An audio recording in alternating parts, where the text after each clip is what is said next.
Good morning students. Indian economy का first chapter हम discuss कर रहे थे। हाफ चैप्टर का मैंने रिवीजन करवा दिया। नेक्स्ट है उससे आगे foreign trade unit under the British rule. अगर हम ब्रिटिश रूल के अंडर में उस टाइम पर अगर फॉरेन ट्रेड की बात की जाए तो उसके बारे में यहाँ पे डिस्कस करेंगे। अगर ब्रिटिश रूल से पहले यानी कि एंशिएंट टाइम की बात करें तो इंडिया अपने वर्ल्ड ट्रेड के लिए पूरे वर्ल्ड में काफ़ी फेमस था और इंडिया को the sink of the world bullion के नाम से जाना जाता था। लेकिन जैसे ही ब्रिटिश गवर्नमेंट आने के बाद but the British rule in India brought an end to it. लेकिन ब्रिटिश गवर्नमेंट के आने के बाद क्या है, जो इंडिया की पोजीशन थी वर्ल्ड के अंदर ट्रेड के अकॉर्डिंग वो धीरे धीरे ख़त्म होती गई। India was well known exporter of finish good. India जो है फिनिश गुड्स के लिए जैसे cotton, silk, textile, iron and goods इनके लिए काफ़ी फेमस था। ठीक है। और but the British convert India into A net exporter of raw material. British government ने क्या किया, इंडिया को एक नेट एक्सपोर्टर बना दिया रॉ मटेरियल का और importer of Indian finish goods. यानी कि ब्रिटिश गवर्नमेंट से पहले इंडिया जो है वो फिनिश गुड्स का एक्सपोर्ट करता था।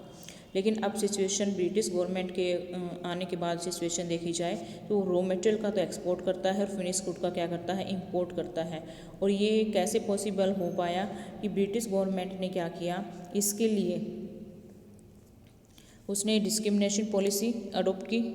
ठीक है, डिस्क्रिमिनेशन पॉलिसी जो ट्रेड एंड टैरिफ, जिसके कारण धीरे धीरे क्या है इंडिया का जो फॉरेन ट्रेड है वो धीरे धीरे ख़त्म होता चला गया। तो फर्स्ट पॉइंट है net exporter of primary product and importer of finish goods. India जो अब अगर ब्रिटिश गवर्नमेंट के अंडर में देखा जाए तो इंडिया का इकोनॉमी का क्या हुआ, एक्सप्लॉयटेशन हुआ और इंडिया क्या है नेट एक्सपोर्टर बन गया उसका रॉ मटेरियल का, प्राइमरी प्रोडक्ट्स का, जैसे रो सिल्क है, कॉटन है, वूल है, जूट है, इंडिगो, शुगर, इनका क्या करता था वो एक्सपोर्ट करता था। और अगर दूसरी तरफ देखा जाए कि इंडिया जो है नेट इम्पोर्टर बन गया था फिनिश गुड्स का। फिनिश गुड्स जो ब्रिटिश इंडस्ट्री में तैयार की जाती थी वो ब्रिटेन से उनका इंपोर्ट किया जाता था, जिसके अंदर था cotton, silk, woollen cloth beside सर्वल type of capital goods product in England. तो इससे क्या शो होता है कि इंडिया जो रॉ मटेरियल का एक्सपोर्ट करता और फिनिश गुड का क्या करता था, इंपोर्ट। तो जो फिनिश गुड्स है वो तो महंगी होती थी और जो रॉ मटेरियल वगैरह होता था वो सस्ता होता था। कहीं ना कहीं इंडिया को इसमें लॉस होता था। नेक्स्ट है बेटा इसमें monopoly control of Indian foreign trade. Indian foreign trade के ऊपर ब्रिटिश गवर्नमेंट का क्या था, मोनोपोली कंट्रोल था। यानी कि जो डिसीजन लेना था वो ब्रिटिश गवर्नमेंट के द्वारा ही लिया जाता था। More than 50% of Indian foreign trade was directed towards great Britain. 50% trade जो है ब्रिटिश गवर्नमेंट के साथ होता था। एक्सपोर्ट जो प्राइमरी प्रोडक्ट का वो सप्लाई किया जाता था ब्रिटिश इंडस्ट्री को और इम्पोर्ट किया जाता था फिनिश गुड्स का। ठीक है। और एक चीज़ यहाँ पे इम्पोर्टेंट पॉइंट है बेटा ये भी, Suez canal and access to Indian market. अगर इसमें देखा जाए ध्यान से तो 1869 में, ठीक है, opening of a Suez canal in 1869 significantly reduce the cost of transport of goods between Britain and India. क्यों? क्योंकि because this canal serve as a direct route for the ship operating between India and Britain avoiding the African continent. अब क्या है, African continent जो है वहाँ जाने की ज़रूरत नहीं थी। इस स्वेज कैनल से क्या है इंडिया और इंग्लैंड क्या है डायरेक्ट कनेक्टेड हो गए थे, जिससे क्या है ट्रांसपोर्ट की कॉस्ट क्या हो गई थी, कम हो गई थी। A significant reduction in the transport cost promote monopoly control of Indian foreign trade by the British government, जिसके कारण क्या हो गया कि मोनोपोली हो गई, ब्रिटिश गवर्नमेंट की कॉस्ट कम है। ठीक है, तो प्रॉफिट किसको ज़्यादा हुआ, ब्रिटिश गवर्नमेंट को ज़्यादा होगा। तो इससे क्या है मार्केट के ऊपर ब्रिटिश गवर्नमेंट की क्या है मोनोपोली हो गई। दूसरा क्या है कि इसमें मेन चीज़ ये थी कि डायरेक्ट ब्रिटेन और इंडिया कनेक्ट होने के कारण इस कैनल के कारण अदर कंट्रीज़ को क्या होता था वो यहाँ पे ट्रेड नहीं कर पाते थे, क्योंकि उनकी कॉस्ट ज़्यादा आती थी उन कंट्रीज़ के लिए, तो उनकी गुड्स महंगी होती थी तो वो यहाँ ट्रेड नहीं कर पाते थे। तो ये चीज़ें यहाँ पे डिस्कस की गई हैं। नेक्स्ट है इसमें बेटा surplus trade but only benefit for the British. India के एक्सपोर्ट जो थे वो रॉ मटेरियल के थे, इंपोर्ट जो थे वो फिनिश गुड्स के थे। फिर भी इंडिया की अगर हम सिचुएशन देखते हैं तो ट्रेड में क्या थी, सरप्लस थी, यानी कि इंडिया को बेनिफिट हो रहा था एक्सपोर्ट और इंपोर्ट से, क्योंकि एक्सपोर्ट अगर वो रॉ मटेरियल का भी करता था तब भी कुछ ना कुछ सरप्लस उसके पास बचता था, ठीक है। लेकिन फिर क्या है कि जितना भी सरप्लस बचता था, the trade surplus was not use for the growth and development of the country, it was use to meet administrative expense the British government in India, ठीक है। एडमिनिस्ट्रेटिव एक्सपेंस के लिए उसे खर्च कर दिया जाता था और expense on the war fort bye the British government. British government का जिस अदर कंट्री के साथ अगर वार वगैरह चल रहा था तो उसमें जो एक्सपेंस करना है उस पर खर्च होता था, यानी कि ग्रोथ एंड डेवलपमेंट के लिए उसे इन्वेस्टमेंट नहीं किया जाता था। Administrative and war expense leads to huge drain of the wealth from India, जिसके कारण सारी इंडिया की जो वेल्थ है वो बाहर अदर कंट्री में जा रही थी। यहाँ पे ड्रेन ऑफ इंडिया वेल्थ का मीनिंग भी दे रखा है। ड्रेन ऑफ इंडियन वेल्थ का मीनिंग ये है कि इंडिया की जो वेल्थ थी वो क्या है, ब्रिटेन में जा रही थी। वो कैसे जा रही थी, वो दो चीज़ें मैंने आपको बता दी हैं कि जो एडमिनिस्ट्रेटिव उसके तौर पे huge administrative expense incurred by the British government to manage their colonial rule in India, ठीक है। तो एडमिनिस्ट्रेशन की अगर बात की जाए तो वो सारे क्या था, ब्रिटिश ही थे, और उनको अगर सैलरी वगैरह दी जाएगी तो वो सारी इनकम कहाँ जा रही थी, ब्रिटेन के पास ही जा रही थी। Also whose expense were incurred by the British government to fight war in pursuit of their policy of imperialisation, ठीक है। यानी कि अगर किसी अदर कंट्री के साथ ब्रिटेन का वार चल रहा था तो उसके लिए भी जो एक्सपेंस करना था वो इसी सरप्लस में से किया जाता था। All these expense were borne by the Indian exchequer, this implied drain of the wealth, ठीक है। इस तरीके से इंडिया की जो वेल्थ थी वो ब्रिटेन में जा रही थी। अब नेक्स्ट है इसमें demographic profile during the British rule. तो डेमोग्राफिक प्रोफाइल की बात की गई बेटा, तो डेमोग्राफी में क्या आएगा, birth rate and death rate, ठीक है, infant mortality rate, life expectancy. तो अगर हम both birth rate and death rate की बात करें तो birth rate and death rate were very highly, nearly 48% तो बर्थ रेट थी और 48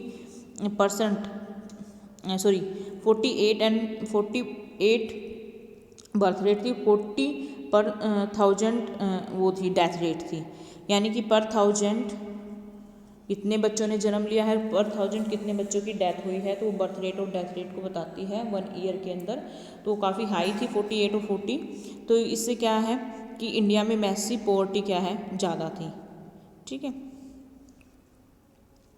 इन्फेंट मोर्टलिटी रेट यानी कि death rate of the children below the age of 1 year पर 1000 लाइव बर्थ, यानी कि पर 1000 लाइव बर्थ के पीछे, यानी कि 1000 बच्चों के पीछे जो जन्म लेने वाले हैं उनके पीछे कितने बच्चों की डेथ हो जाती थी 1 ईयर तक, ठीक है।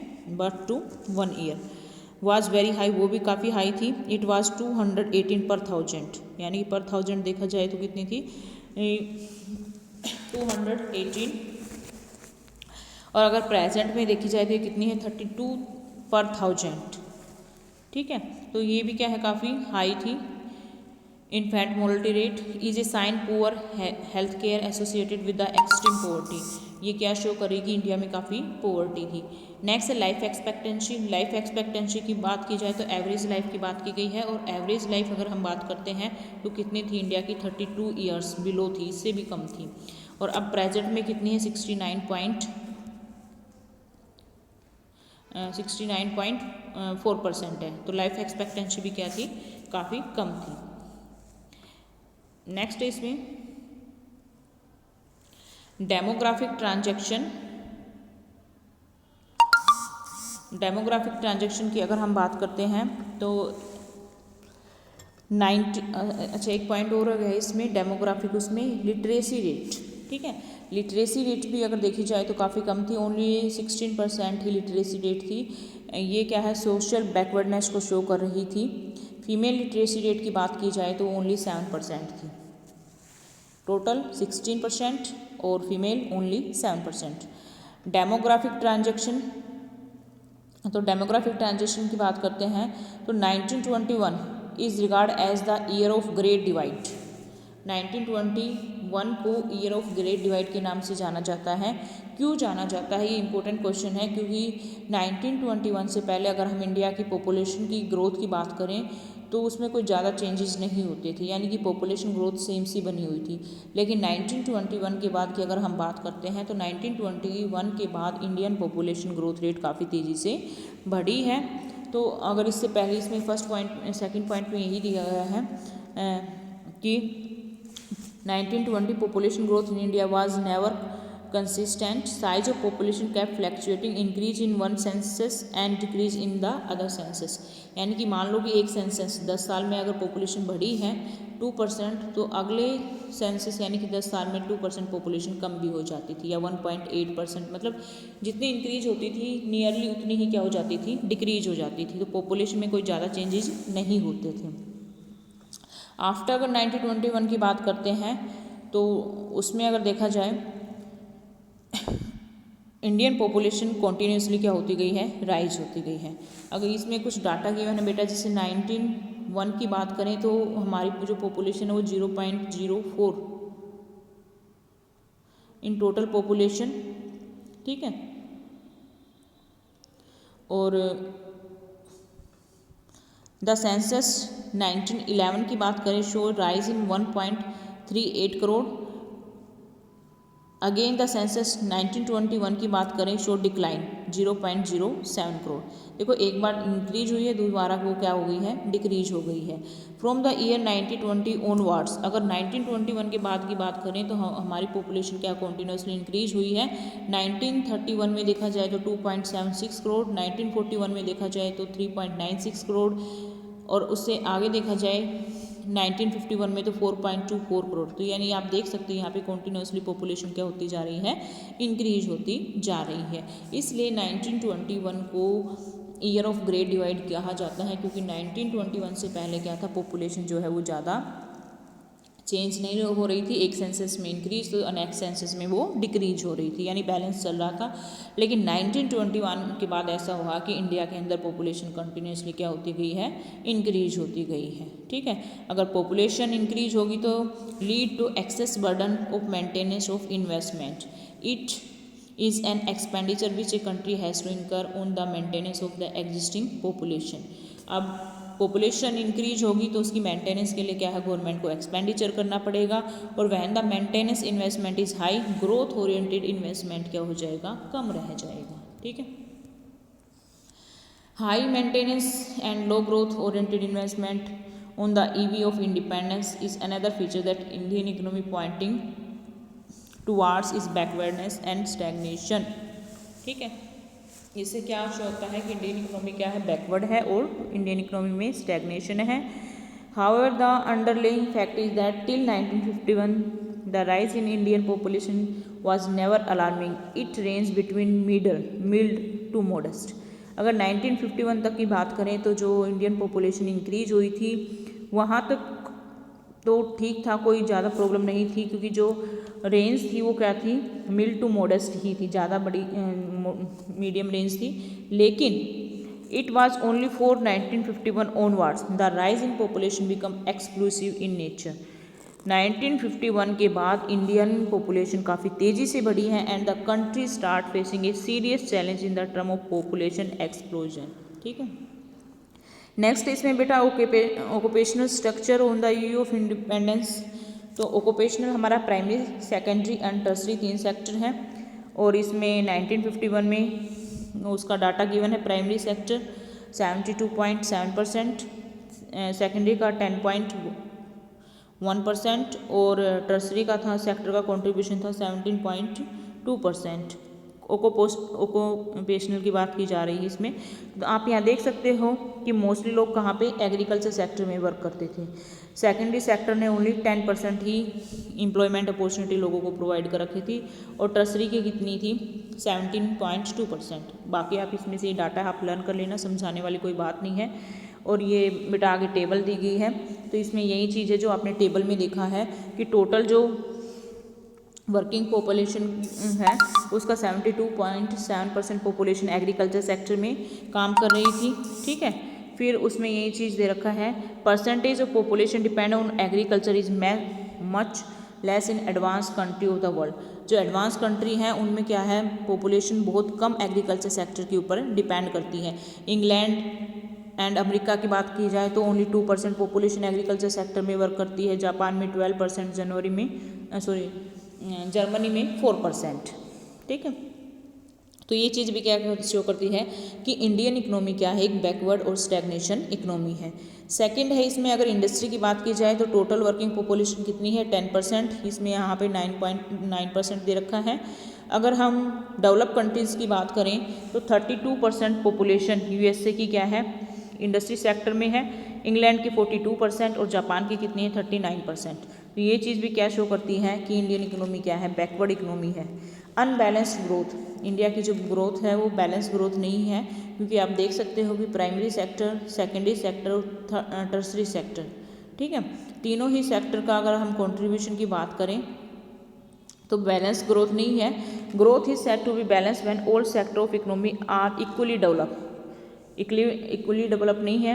यहाँ पे अगर देखा जाए तो सेकेंडरी और टर्सरी सेक्टर का डेवलपमेंट क्या नहीं हुआ था। Secondary and tertiary sector were in their infant stage of growth, infant stage में थे वो अपनी में। Hence the conclusion that Indian economy at the time of independence was lopsided and therefore backward. ठीक है, नेक्स्ट है infrastructure on the eve of independency. Infrastructure की बात करते हैं तो इंफ्रास्ट्रक्चर के दो पार्ट हो जाते हैं। इकोनॉमिक चेंजेज, इकोनॉमिक चेंजेज क्या है, like means of transport, communication, banking, power, energy and the elements of social changing. ठीक है, like growth of educational, health, housing facility which serve a formulation of for growth and development of a country.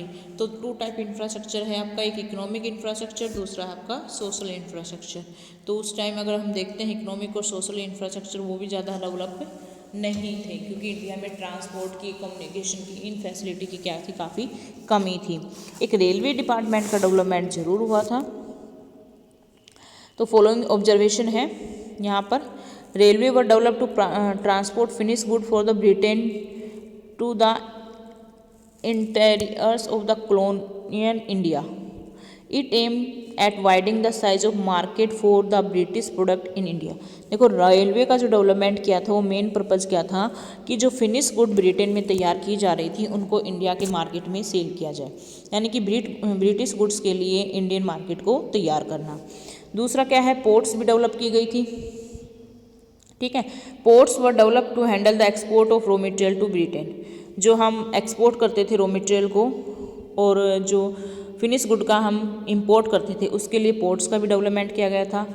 Post and telegraph भी develop किए गए थे। ठीक है, enhance administrative efficiency के लिए।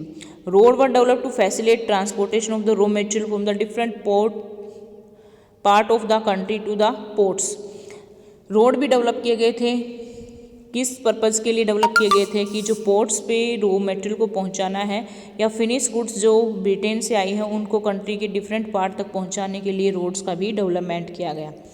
तो briefly some modest infrastructure change in economy during the British Raj is not denied.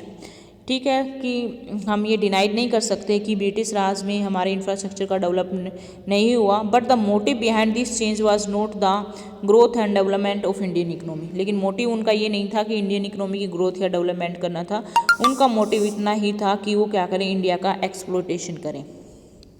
ठीक है, अब impact of the railway in India, कुछ पॉजिटिव इम्पैक्ट है, कुछ क्या है उसके नेगेटिव इम्पैक्ट है। ठीक है, तो ये आप लर्न कर सकते हैं यहाँ से। Railway facilitate expansion of the domestic market. ठीक है, रेलवे के इंट्रोडक्शन से क्या हो गया है कि इंडियन मार्केट का एक्सपेंशन हुआ, क्योंकि इससे एक्सपोर्ट और इम्पोर्ट क्या हुए, इंक्रीज हुए। Railway facilitate commercialization of agriculture as a good could then be move to the distance place. अब रेलवे फैसिलिटी से क्या बेनिफिट हुआ कि जो क्रॉप्स का प्रोडक्शन किया जा रहा था या जो एग्रीकल्चर जो गुड्स थी वो उनको क्या किया जा सकता था, दूर दूर तक पहुंचाया जा सकता था, ट्रांसपोर्ट फैसिलिटी मिल गई थी। They start viewing farming as business rather than merely as a source of subsistence. अब फार्मर क्या है, बिजनेस पर्पज़ के अकॉर्डिंग क्या करने लग गया, प्रोडक्शन, क्योंकि उन्हें दूसरे अदर मार्केट में पहुंचा के सेल भी किया जा सकता था ट्रांसपोर्ट फैसिलिटी मिलने के कारण। थर्ड पॉइंट है railway enable people to break the barrier to distance and undertaking journey to the far off place. ठीक है, अब रेलवे के कारण क्या हो गया था, लोग एक जगह से दूसरी जगह आसानी से जा सकते थे, यानी कि जो बैरियर ऑफ डिस्टेंस था वो क्या हो गया, टूट गया था। This promote cultural affinity among the countryman, इससे लोग क्या है एक दूसरे से कांटेक्ट में आए, तो कल्चरल एफिनिटी यानी कि एक दूसरे के कल्चर के बारे में भी उनका पता चला। Faster movement of good food grain across different part of a country help control to spread of famines वगैरह अगर किसी एरिया में आई हुई हैं तो उस टाइम पे क्या है फास्टली क्या उनको फूड ग्रेन प्रोवाइड किया जा सकता है, फूड की सप्लाई भी की जा सकती है उन लोगों के पास जो इनके पास खाना नहीं है, स्टारवेशन। नेगेटिव इम्पैक्ट क्या हुआ, नेगेटिव इम्पैक्ट ये था कि हमारे जो प्राइमरी प्रोडक्ट हैं, प्राइमरी गुड्स हैं, रॉ मटेरियल है, उनको सभी को रेलवे के थ्रू क्या किया गया, ब्रिटेन में पहुंचा दिया गया। और हम फिनिश गुड्स को क्या करते थे, वहाँ से ब्रिटेन से रेलवे की हेल्प से फिनिश गुड्स को यहाँ इंडियन मार्केट में सेल किया गया। तो एक तरीके से देखा जाए तो इंडियन इकोनॉमी का क्या हुआ, एक्सप्लॉयटेशन हुआ। The spread of the lead to the spread of the domestic market for the British product. Railway का एक्सपेंशन का मीनिंग क्या है, ब्रिटिश प्रोडक्ट के लिए डोमेस्टिक मार्केट का एक्सपेंशन होना। Was any positive impact of the British rule in India. देखो अगर सिंपल उसमें अगर आपसे डायरेक्ट क्वेश्चन पे जाए तो सर्टनली आप नोट नहीं कहोगे। If the impact of British rule study with the reference to motive of British government in India, the motive was clear and focus, it was colonial exploitation of the Indian economy. अगर हम क्योंकि British government का कोई भी ऐसा focus या motive नहीं था कि इंडियन इकोनॉमी का डेवलपमेंट हो, वो क्या चाहते थे, इंडियन इकोनॉमी का एक्सप्लॉयटेशन करना चाहते थे। लेकिन however mean to achieve the end yield some positive side effect, these are as under. कुछ पॉजिटिव बेनिफिट हुए। फर्स्ट क्या है, इंपॉर्टेंट टॉपिक है बेटा ये भी, कॉमर्शियल आउटलुक ऑफ फार्मर्स। ठीक है, forced to commercialization of agriculture under the British rule exposed the subsistence farming to uncertainties of the market। Farmers को फोर्स किया गया कि वो क्या है, सब्सटेंस फार्मिंग की जगह क्या है, कॉमर्शलाइजेशन फार्मिंग करें। But it also lead to gradually change in outlook of farmer. इससे फार्मर के आउटलुक में चेंज हो गया और उन्होंने क्या था, farmer start considering the market price of the produce as important determinant of their production decision. Market price क्या करते थे, उनके प्रोडक्शन डिसीजन को डिसाइड करते थे, क्योंकि फार्मर अब क्या है मार्केट में देखता था किस क्रॉप्स के प्राइस हाई है और किसके कम है। जिसके क्रॉप्स के हाई प्राइस होते थे वो उसी का प्रोडक्शन करता था। न्यू अपॉर्चुनिटी मिली, एम्प्लॉयमेंट। ठीक है, रेलवे के एक्सपेंशन और रोड बनाने के लिए क्या है, लोगों को क्या है, न्यू अपॉर्चुनिटी ऑफ एम्प्लॉयमेंट मिली। ठीक है, नेक्स्ट है control of famines. Transport facility से क्या है कि फूड्स को food grain to the famine affect area में आसानी से उनको फूड ग्रेन को सप्लाई किया जा सकता था। Monetary system of exchange, monetary system of exchange पहले क्या था, बार्टर सिस्टम चलता था, लेकिन जैसे जैसे क्या हुआ ब्रिटिश गवर्नमेंट यहाँ पे आई उसके कारण क्या है, growth of monetary system of exchange facility division of the labour specialisation and large scale of the production efficient system of administration. British government in the India left a legacy और efficient system of administration. ठीक है, जब यहाँ से वो British government चली गई थी तो वो यहाँ पे इंडिया में एक एफिशिएंट एडमिनिस्ट्रेशन सिस्टम छोड़ के गई, वो यहाँ पे this served a ready reference for the our politician and planners. ठीक है, तो ये इसके क्या थे, पॉजिटिव इफेक्ट थे। नेक्स्ट इसमें है, अब इसमें एनसीईआरटी के क्वेश्चन भी गिवन बेटा, ये भी आपको लर्न करने हैं। ठीक है, उसके बाद तो ये आपका फर्स्ट चैप्टर था और ये फर्स्ट चैप्टर आपका कंप्लीट होता है इंडियन इकोनॉमी का। बेटा इसमें कोई भी पॉइंट आपका छूटना नहीं चाहिए, आपको अच्छे से लर्न करना है। अगर किसी पॉइंट में कोई भी डाउट है तो आप उस कभी भी आप मुझसे पूछ सकते हो फ़ोन करके। ठीक है, लेकिन चैप्टर अच्छे से रेडी करना है।